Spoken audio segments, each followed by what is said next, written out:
امریکہ اور ایران میں 2 روزہ جنگ کے بعد ایک بار پھر مذاکرات کے راستے کھل رہے ہیں اور کچھ بگننگ ہو رہی ہے۔ بہرحال جنگ فی الحال تھم گئی ہے، کم از کم پچھلے چند گھنٹوں کے دوران کوئی سیریس واقعہ رپورٹ نہیں ہوا ہے۔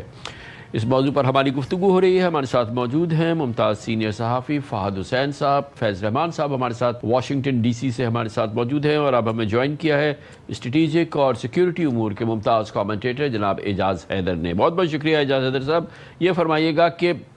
ایک عجب صورتحال ہے کہ ایک پیسفل ماحول کے بعد، اور جب ایک طرح کی سیلیبریشن تھی ایران میں کہ ان کو بہت اچھا ایم او یو مل گیا ہے، بہت اچھی ایک بگننگ ہو گئی ہے for a major resolution of the thing, اور وہ بڑا پازیٹیو ایران کے لیے کم از کم وہ ہے، تو ایران کی جانب سے جو ہے وہ اس پیس کے ماحول کو جو ہے وہ ڈسٹرب وہ کیا گیا، چاہے اس کی جو بھی وجوہات ہو۔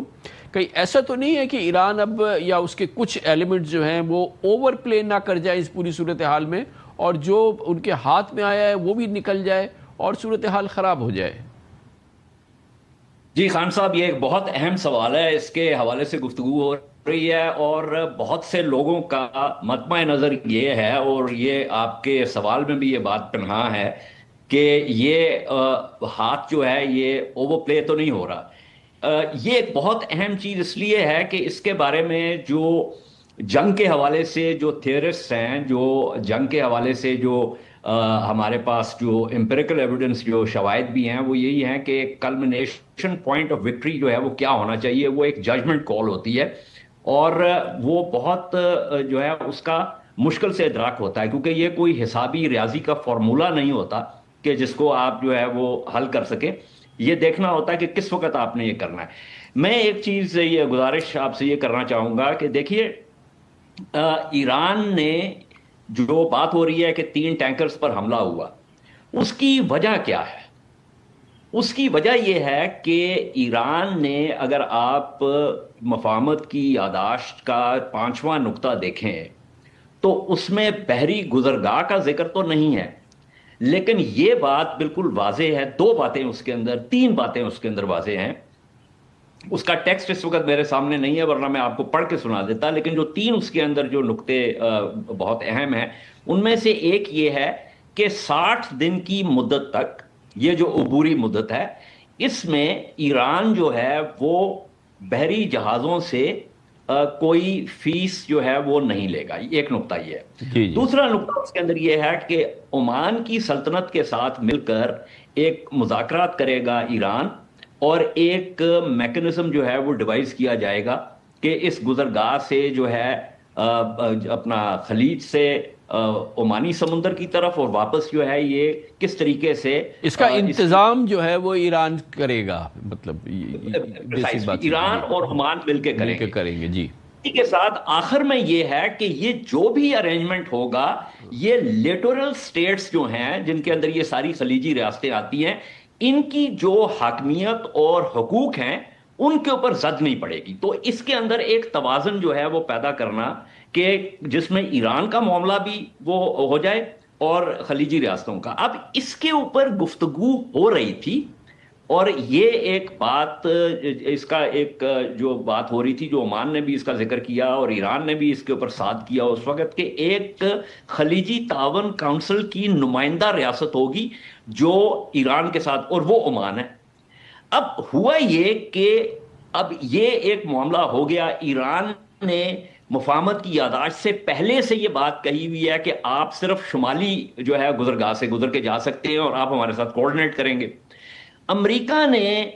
جو ہے یہ شے دینی شروع کی بحری جہازوں کے کہ جی آپ جنوبی راستے سے آئیں۔ اب یہ وہ چیز تھی کہ جہاں پہ اگر اس وقت ایران جو ہے اپنی حاکمیت کا جو اظہار کر رہا ہے، اس سے اگر وہ پیچھے ہٹ جاتا ہے، تو جو آگے کی جو بات چیت ہے جس کے اندر اور بہت سے معاملات ہیں، جس کے اندر جوہری فائل ہے، جس کے اندر میزائلوں کا ذکر ہے، جس کے اندر لبنان کا ذکر ہے، جس کے اندر اور معاملات ہیں، تو اس کا مطلب یہ ہوا کہ آپ سگنل یہ کر رہے ہیں کہ اگر ہم یہاں کمزور پڑ سکتے ہیں تو ہم سے آپ آگے بھی جو ہے وہ کنسیشنز جو ہے وہ زبردستی لے سکتے ہیں۔ تو اس کو جیسے انگریزی میں کہتے ہیں نپ دی ایول ان دی بڈ، انہوں نے کہا کہ یہ نہیں ہوگا۔ تو یہ ایک، لیکن وہی بات ہے نا سر کہ اوور آل ڈاکیومنٹ جو ان کے پاس ہے ایم او یو، تو وہ اوور آل یہ کنسیڈر کی جاتی ہے کہ اس میں what else they could get اس صورتحال میں تکلیف دے میں. فیض رحمان صاحب یہ بتائیے گا کہ اب ایران کو اس ایم او یو سے شاید اس کو تسلی نہیں ہے یا اس کو اسٹیبلش کرنا ہے، ایک ایک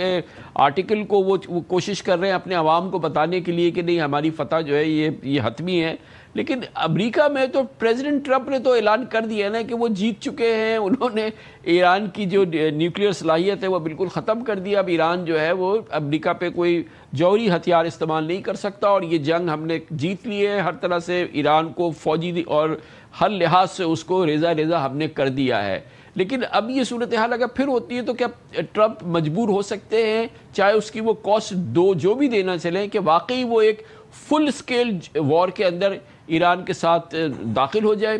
یا یہ کہ again it will be too costly for ہم، یہ نہیں ہوگا؟ جی کامران صاحب، دیکھیے اس کا مختصر جواب تو یہ ہے کہ ٹرمپ کو اس وقت ضرورت نہیں ہے کہ وہ ایک فل اسکیل، ایک فل بلون کانفلکٹ کی طرف جائے. جیسے کہ اس سے پہلے میں نے عرض کیا کہ بہت اچھی طرح سے ان کو یہ سوٹ کرتا ہے کہ یہ ٹٹ فار ٹیٹ ہوتے رہیں، اور تھوڑے جہاں بھی ان کو کوئی موقع ملے، کوئی جواز